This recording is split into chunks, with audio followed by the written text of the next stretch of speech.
सुरुवातीला एक मोठी बातमी। कशेडी बोगद्याजवळ कोकणात जाणाऱ्या कोकणवासियांच्या खासगी बसला भीषण आग लागली।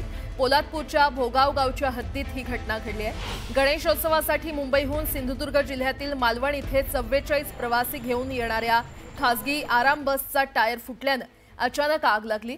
प्रसंगावधान राखत प्रवासी बसच्या बाहेर पडले आणि त्यामुळे मोठा अनर्थ टळला। या आगीत संपूर्ण बस जळून खाक झाली आहे। आणि या संदर्भात अधिक माहिती देत आहेत आमचे प्रतिनिधी चंद्रकांत बनकर आपल्यासोबत जोडले गेलेले आहेत। चंद्रकांत, या खासगी बसला भीषण आग लागली असल्याचं कळतंय, नेमकं काय घडलं, काय अपडेट?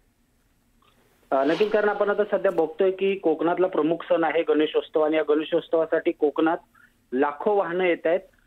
ही जी बस आहे ही मुंबईहून मालवण, सिंधुदुर्ग जिल्ह्यातल्या मालवणमध्ये प्रवासी या बसमध्ये होते आणि रत्नागिरी आणि रायगड जिल्ह्याच्या हद्दीवरती जो कशेडी बोगदा आहे या बोगद्यात शिरण्याच्या काही वेळ आधी या बसच्या टायरला आग लागली आणि हे जेव्हा चालकाला निदर्शनास आलं तेव्हा त्यांनी गाडी थांबवली आणि तात्काळ जे प्रसंगावधान राखत ज्या बसमधले 40 प्रवासी आहेत हे सुरक्षित बाहेर पडले आणि काही क्षणात टायर फुटला आणि त्या ठिकाणी संपूर्ण बसनी आगीचं उग्र रूप धारण केलं। महाड असेल, पोलादपूर असेल किंवा खेड येथील अग्निशामक दल आहे त्यांना पाचारण करण्यात आलं। पहाटे 4:30 वाजेपर्यंत ही आग विझवण्याचे प्रयत्न होते। जे प्रवासी आहेत त्यांना मात्र दुसऱ्या बसनी, दुसऱ्या वाहनाने त्यांना सिंधुदुर्ग जिल्ह्याकडे रवाना केलेलं आहे। मात्र सुदैवाने ही मोठी दुर्घटना टळलेली आहे। काहीच अंतरावरती कशेडी बोगदा होता।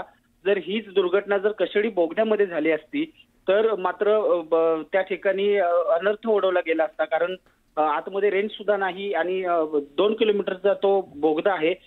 त्यामुळं जरी प्रवासी बाहेर पडले असते तरी देखील धरामुळे गुदमरण्याचा त्रास देखील झाला असता, पण सुदैवानं कोणतीही दुर्घटना या ठिकाणी घडली नाही।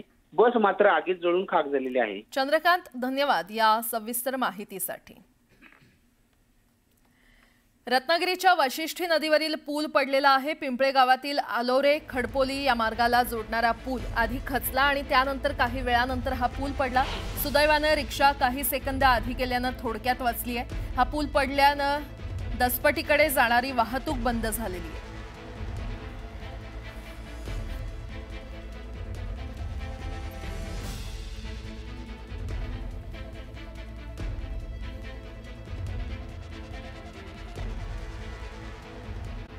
बातमी